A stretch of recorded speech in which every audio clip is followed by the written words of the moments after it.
dari 70% air dan 30% daratan. Nah, hari ini kita hanya akan membahas mengenai perairan, yaitu hidrosfer lapisan air. Untuk lebih jelasnya, silakan simak video ini dengan semangat. Hari ini kita sudah memasuki pertemuan yang ke-15. Seperti yang Ibu katakan tadi, kita akan mempelajari materi mengenai dinamika hidrosfer dan dampaknya terhadap kehidupan. Dan hari ini kita hanya akan membahas mengenai siklus air. Adapun tujuan pembelajaran kita hari ini adalah setelah mempelajari materi ini, kalian dengan sungguh-sungguh mampu menjelaskan siklus hidrologi. Nah, kita mulai dari siklus air dulu. Nah, kemarin di bab 1 kita sudah pernah mempelajari 5 objek material geografi. Di mana itu terdiri atas atmosfer, biosfer, litosfer, hidrosfer, dan antroposfer. Nah, salah satunya itu adalah hidrosfer. Nah, hidrosfer itu berasal dari bahasa Yunani ya, yaitu terdiri dari kata hidros, artinya air, dan sfer, artinya lapisan. Maka bisa kita simpulkan bahwa hidrosfer itu adalah lapisan air. Nah, lapisan air yang terdapat di permukaan bumi, baik itu perairan laut maupun perairan darat. Nah, di sini bisa kita lihat hidrosfer meliputi samudra, laut, sungai, danau, air tanah, mata air, dan hujan. Jadi, hidrosfer itu meliputi segala jenis perairan di darat maupun di laut. Nah, di sini nanti ada 3 siklus air. Yang pertama itu adalah siklus pendek. Nah, silahkan diperhatikan. Siklus pendek itu dimulai dari, kita lihat sini ada laut, kemudian ada cahaya matahari. Nah, siklus pendek itu diawali dengan matahari menyinari permukaan laut. Siklus pendek ini hanya terjadi di laut ya. Jadi matahari menyinari permukaan laut, kemudian terjadi penguapan air laut.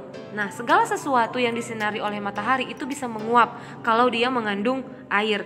Maka terjadilah penguapan air laut. Air lautnya menguap. Air laut yang menguap itu disebut dengan evaporasi. Nah, air laut yang menguap itu, uapnya itu berubah menjadi titik-titik air. Nah, itulah dia awan, nakku. Jadi awan yang kamu lihat di sekelilingmu itu terdiri dari titik-titik air. Uap air berubah menjadi titik-titik air. Itu disebut dengan proses kondensasi. Gitu ya. Setelah itu awan berpindah. Nah, awan berpindah ini dibantu dengan gerakan oleh angin. Nah, awan berpindah ke tempat yang lain tetapi masih dalam lingkup laut ya, wilayah laut. Nah, titik-titik air yang terdapat di awan itu semakin lama semakin banyak. Nah, semakin banyak titik-titik air di situ dan dibantu juga dengan gaya gravitasi bumi yang menarik objek ke bawah, maka terjadilah hujan. Nah, karena awan sudah tidak sanggup lagi menahan titik-titik air itu, maka terjadilah hujan. Dan hujan ini disebut dengan presipitasi. Ini dia masih siklus pendek. Oke. Nah, mari kita lihat prosesnya. Prosesnya ini, oke, ini nanti kamu catat ya. Siklus pendek itu prosesnya tadi yang pertama apa? Ya, matahari dulu menyinari permukaan laut, kemudian terjadi evaporasi, air laut menguap.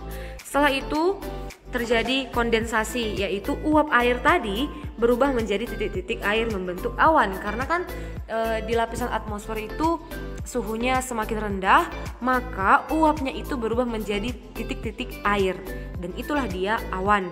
Setelah itu awan berpindah ke wilayah lain, masih di dalam wilayah laut, itu dibantu oleh angin.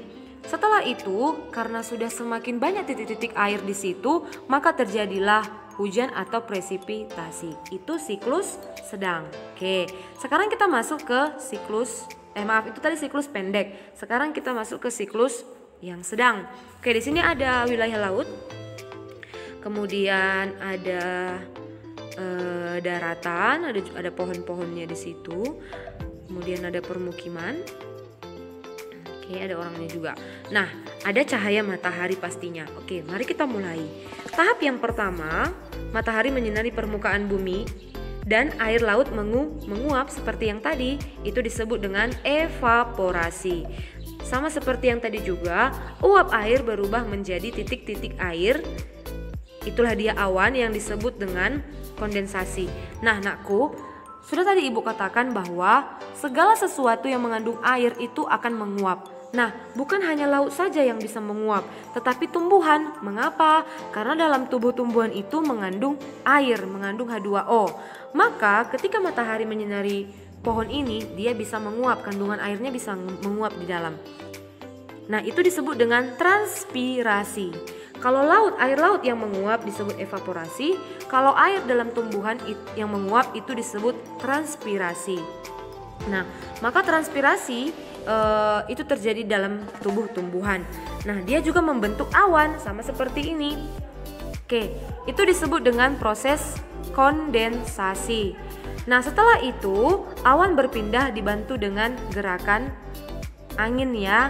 Nah, awan berpindah dibantu dengan gerakan angin, dia berpindah ke wilayah daratan.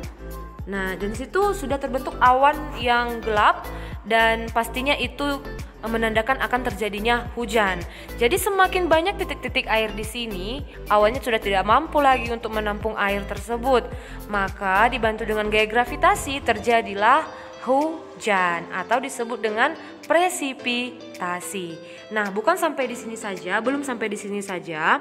Jadi air hujan yang turun di wilayah daratan ini kan ada juga yang menyerap ke dalam tanah pastinya kan? Ada yang menyerap ke dalam tanah. Nah, air yang menyerap ke dalam tanah itu disebut dengan infiltrasi. Oke, kemudian ada juga air yang mengalir.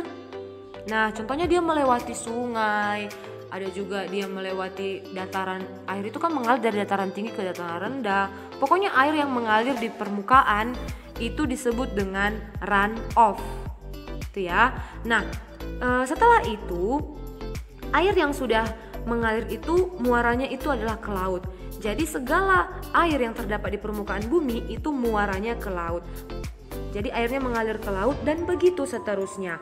Siklusnya diulang lagi dari penguapan atau evaporasi. Ini siklus sedang. Bedanya tadi kalau siklus pendek itu hanya terjadi di laut. Kalau siklus sedang ini terjadi di wilayah daratan juga dan di wilayah laut juga. Oke, mari kita lihat prosesnya. Oke. Ini nanti kamu catat juga. Yang pertama tadi kan matahari menyinari permukaan bumi, kemudian terjadi evaporasi yaitu air laut menguap. Setelah itu terjadi transpirasi, air dalam tumbuhan menguap. Kemudian terjadi kondensasi, uap air yang dari hasil evaporasi dan transpirasi itu berubah menjadi titik-titik air membentuk awan. Nah, setelah itu awan berpindah ke daerah daratan yang dibantu oleh gerakan angin. Setelah itu terjadilah hujan karena awan sudah tidak mampu lagi menahan titik-titik air. Titik-titik airnya itu sudah semakin banyak dia, maka terjadilah hujan. Nah, setelah itu terjadi infiltrasi. Infiltrasi itu apa? Yaitu air yang jatuh yang meresap ke dalam tanah. Dan yang terakhir itu adalah runoff, air yang mengalir di permukaan. Kemudian air tadi bermuara ke laut. Begitu seterusnya ya, seperti siklus yang tadi. Oke, kita lanjut ke siklus panjang. Oke, di sini ada gunung es atau gletser, kemudian ada lautnya juga, kemudian ada wilayah daratan. Nah, bedanya apa? Kalau siklus panjang ini terjadi di wilayah kutub atau di wilayah-wilayah yang beriklim kutub atau beriklim subtropis juga, dan ini biasanya terletak di wilayah-wilayah lintang tinggi seperti itu. Nah, di sini ada mataharinya. Oke, kita mulai. Sama seperti yang tadi, matahari menyinari permukaan bumi ini.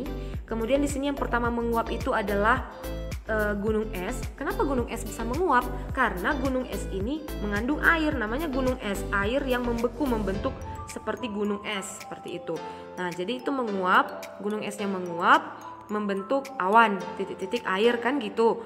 Setelah itu air lautnya juga menguap. Ini tadi disebut apa? Disebut evaporasi, membentuk awan juga. Nah, setelah itu tumbuhan yang ada di sini juga menguap yang disebut dengan transpirasi, membentuk titik-titik air atau awan. Nah, proses itu tadi disebut dengan kondensasi, yaitu proses berubahnya uap air menjadi titik-titik air. Nah, untuk kamu ketahui kalau daerah kutub ini intensitas cahaya mataharinya ini sangat sedikit karena di sana sangat dingin, tetapi masih memungkinkan terjadinya penguapan.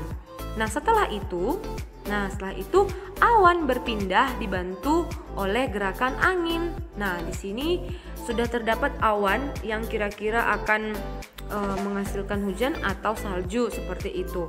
Nah, bedanya nanti kalau di siklus panjang ini karena suhunya sangat dingin, suhunya sangat rendah, titik-titik air yang ada di sini bisa berubah menjadi zat padat atau dalam bentuk es dia. Makanya itulah terjadi salju.